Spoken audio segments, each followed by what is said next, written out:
Mr. Speaker, last week a government minister was accused of sexually assaulting a young man. I want to quote the victim's account. He says, "He grabbed my arse and then he slowly moved his hand down in front of my groin. I froze." I accept that's not easy listening, but it's a reminder to all those propping up this Prime Minister just how serious the situation is. He knew the accused minister had previously committed predatory behaviour, but he promoted him to a position of power anyway. Why? Prime Minister. Mr. Speaker, that individual, the member for Tamworth, no longer has the Conservative whip. He no longer has a job. He is no longer, as soon as I was made aware of the allegation that he has just read out, Mr. Speaker, and the complaint that was made, he lost his status as a Conservative MP, and he is now the subject, Mr. Speaker, of an independent investigation to the Complaints and Grievances panel. And that is entirely right. And I want to say to him, Mr. Speaker, I want to say to him that I abhor bullying and abuse of power anywhere in Parliament, in this party or in any other party. Keir Starmer. None of that explains why he promoted him in the first place. And we've heard it all before. We know who he really is. Before he was found out, he's reported to have said he's handsy. That's the problem. Pincher by name, pincher by nature. Now, has the Prime Minister ever said words to that effect? And I'm not asking for bluster and half-truths. We've all had enough of that. Yes or no? Prime Minister. Mr. Speaker, I'm not going to trivialise what happened.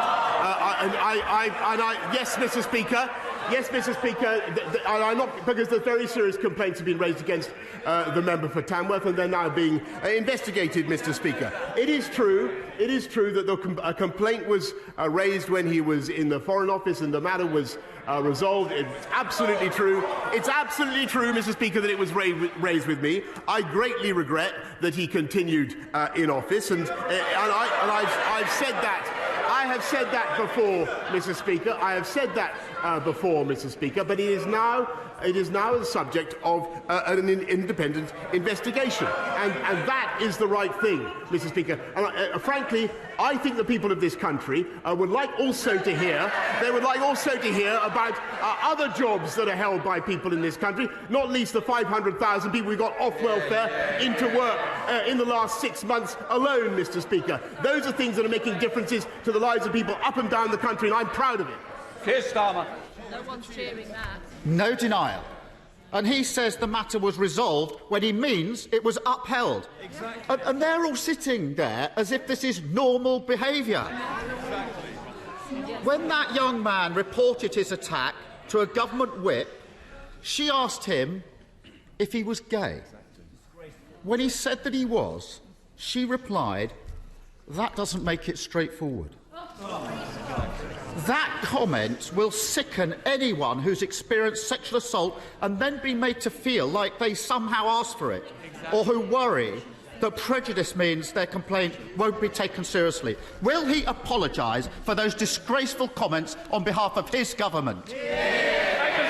Mr. Speaker, I've already said that I regret very much that the member for Tamworth continued to hold office after the complaint was made against him in the Foreign Office, and it was resolved in the Foreign Office. His apology was accepted, but clearly that was not enough. And in hindsight, Mr. Speaker, I should have realised that he would not change.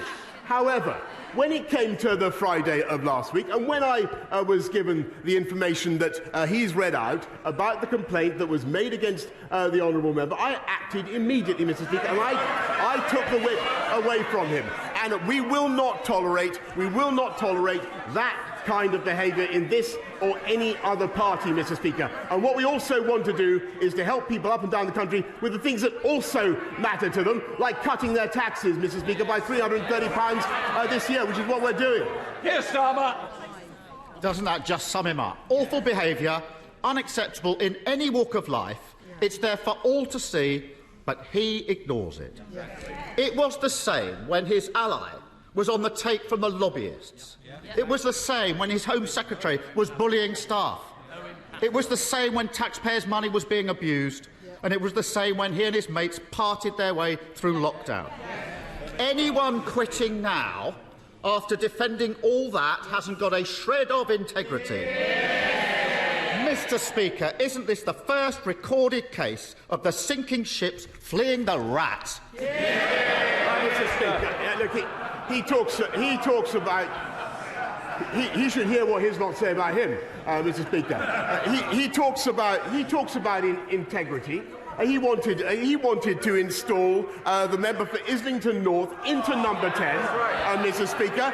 That's what he wanted to do. Imagine what our country and what the world will be like now.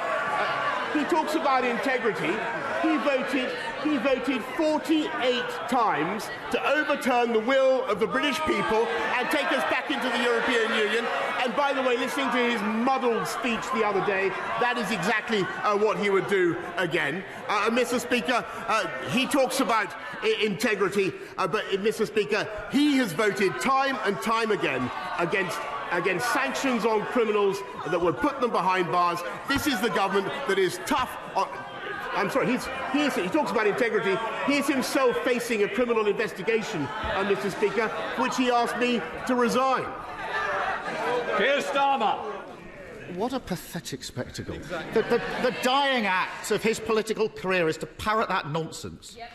And as for those who are left, only in office because no one else is prepared to debase themselves any longer, the charge of the lightweight brigade.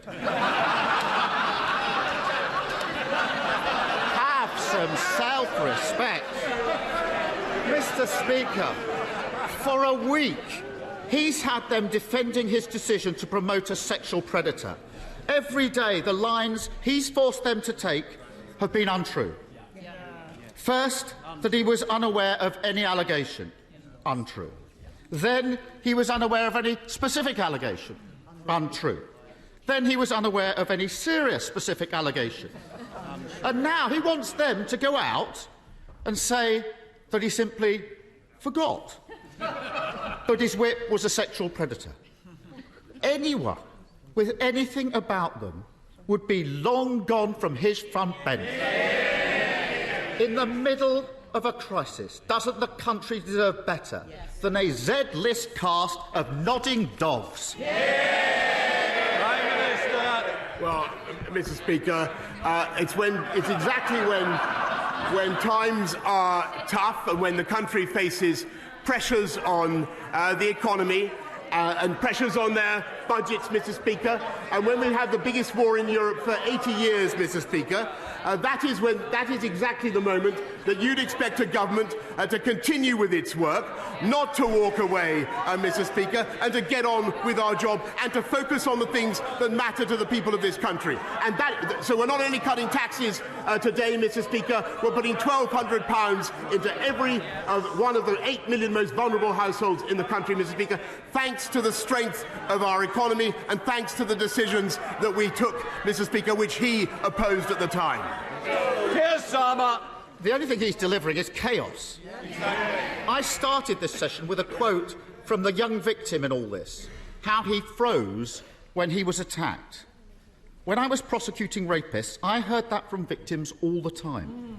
Victims said they froze because it's not about sex, it's about power. And the power the disgraced government minister had was handed to him by that Prime Minister. And he's only in power because he's been propped up for months by a corrupted party defending the indefensible. So it's no longer a case about swapping the person at the top. Isn't it clear? The only way the country can get the fresh start it deserves is by getting rid of the lot of them.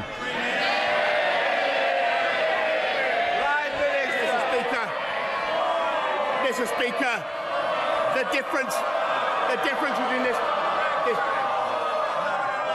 Shh. We've got to get through Prime Minister's questions. Prime Minister. Mr. Speaker, the difference between this government and that opposition is we have a plan and they do not. and we're getting on with it. They want to focus on this type of issue, Mr. Speaker. We're going to get on with our jobs. We're going to control prices, Mr. Speaker, by not giving in to the union barons. They're paid by the union barons, and they're proud of it. We were the first European country to arm the Ukrainians, Mr. Speaker. I'm proud of that. And those guys, Mr. Speaker, the party opposite, not only do they want to put Mr. Corbyn into number 10, the member for Islington North, but 8 of them, including the shadow foreign secretary, the shadow deputy leader, and 6 others, voted to get rid of our independent nuclear deterrent, Mr. Speaker. Today we are cutting taxes, we're helping 500,000 people into work, and thanks to the strength of our economy, we're helping people up and down the country, and we are going to continue to deliver on the mandate I was given.